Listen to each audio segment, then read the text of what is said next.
Olá.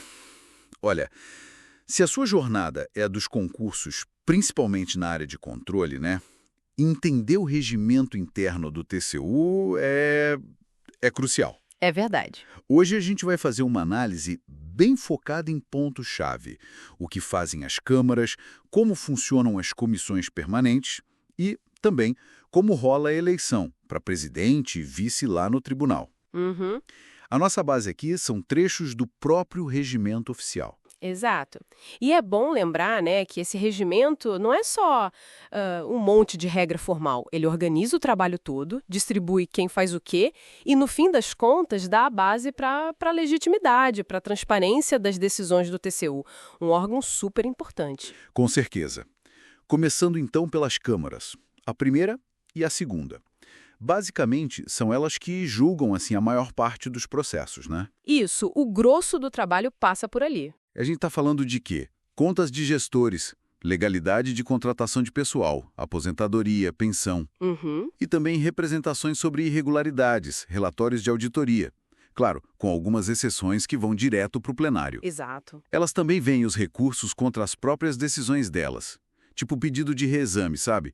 Para dar uma nova olhada. Ou embargos de declaração para corrigir alguma coisa na decisão. E o interessante aí, eu acho, é ver essa distribuição de tarefas mesmo. É uma forma, assim, inteligente de lidar com aquele volume, nossa, gigantesco de processos. Imagino. As câmaras funcionam como as instâncias de julgamento do dia a dia, né? Aplicando as regras ali nos casos concretos. A ideia é dar agilidade, de centralizar um pouco. Mas tem um limite claro, certo? Não é tudo que elas podem decidir. Não, de jeito nenhum. Tem coisa que é mais pesada, digamos. Assuntos de maior impacto ou mais complexos juridicamente, tipo, fixar um entendimento que vai valer para um monte de outros casos, sabe? Como se fosse criar uma súmula.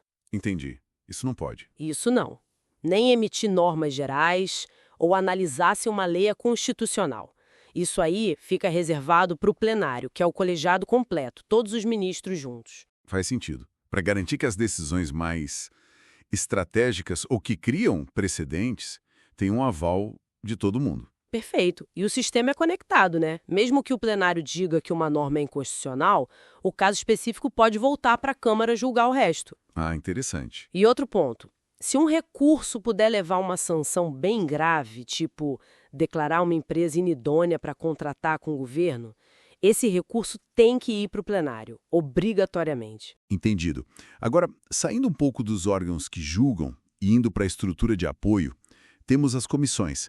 Tem as temporárias, né, para coisas específicas, Isso. mas vamos focar nas permanentes, a de regimento e a de jurisprudência, compostas por ministros e ministros substitutos. Pensa nessas comissões permanentes como as guardiãs da organização interna e da coerência do tribunal. A comissão de regimento, bom, ela cuida das regras do jogo interno mesmo. Atualiza o regimento, essas coisas? Exato. Propõe atualizações, dá parecer se alguém sugerir mudança, garante que o regimento esteja sempre claro e adaptado. E a de jurisprudência?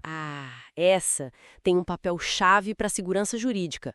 Ela organiza, sistematiza e divulga os entendimentos que já estão consolidados no TCU, principalmente pela súmula da jurisprudência. Para dar previsibilidade, né? Exatamente. Ajuda todo mundo a saber como o tribunal costuma decidir em casos parecidos. Fundamental. Legal. E para fechar essa visão geral, como a liderança do TCU é escolhida? O presidente e o vice-presidente? Boa. As regras estão lá nos artigos 24 a 27. Basicamente, são eleitos pelos próprios ministros titulares, né? Isso, pelos pares. Mandato de um ano, pode ter uma reeleição só, e a eleição acontece no fim do ano, na última sessão ordinária de dezembro. Isso mesmo. Ou na primeira sessão, depois de surgir uma vaga, se for o caso. E o processo é bem formal. Voto secreto. Sem escrutínio secreto. Para ser eleito no primeiro turno, Precisa da maioria absoluta dos votos dos ministros.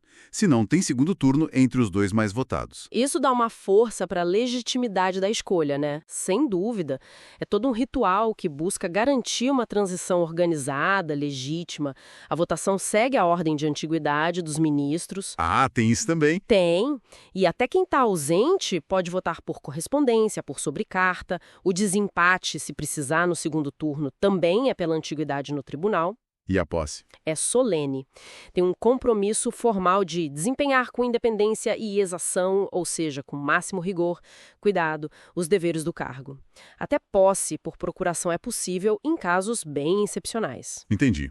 E então, resumindo rapidinho aqui, a gente viu como as câmaras tocam o julgamento da maioria dos processos. Uhum. Como as comissões de regimento e jurisprudência ajudam a manter a casa organizada e as decisões consistentes. Exato. E como a eleição da presidência segue todo um rito formal para garantir a legitimidade. O que, pensando bem, nos leva a refletir como essa arquitetura interna, toda detalhada, tenta equilibrar duas coisas, né?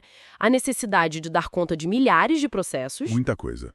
e, ao mesmo tempo, a importância da deliberação colegiada, da manutenção da coerência jurídica.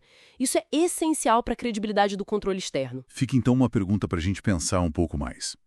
Como será que essa dinâmica, na prática, entre câmaras, plenário e comissões, realmente influencia a velocidade e a profundidade das auditorias e julgamentos que afetam a administração pública e o nosso dia a dia? Boa questão.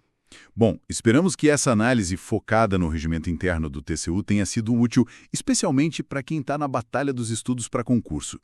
Se este conteúdo ajudou de alguma forma, considere se inscrever aqui no canal, deixar o seu like ajuda bastante a gente. Verdade. E para quem busca ir além, tem a opção de se tornar membro, com acesso a materiais exclusivos. Ah, e um detalhe, gostaríamos de informar que usamos ferramentas de inteligência artificial como um apoio na análise e produção deste material, sempre buscando otimizar nosso trabalho e trazer o melhor conteúdo.